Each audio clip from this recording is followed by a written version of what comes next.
ఈసారి మహారాష్ట్ర ఎన్నికల్లో మేము ఉన్నందున మా సోదరుడు సీఎం రేవంత్ రెడ్డి గారి యొక్క బర్త్డేను మేము తెలంగాణ రాష్ట్రంలో నిర్వహించుకోలేకపోతున్నాం. సో ఈరోజు మహారాష్ట్రలో జరుపుకుంటున్నందుకు మాకు ఆనందంగా ఉంది.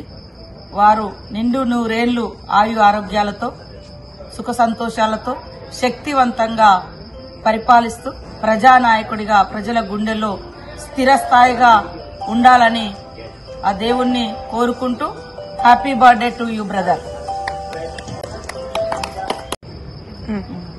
ఈసారి మహారాష్ట్ర ఎన్నికల్లో మేము ఉన్నందున మా సోదరుడు సీఎం రేవంత్ రెడ్డి గారి యొక్క బర్త్డేను మేము తెలంగాణ రాష్ట్రంలో నిర్వహించుకోలేకపోతున్నాం. సో ఈరోజు మహారాష్ట్రలో జరుపుకుంటున్నందుకు మాకు ఆనందంగా ఉంది.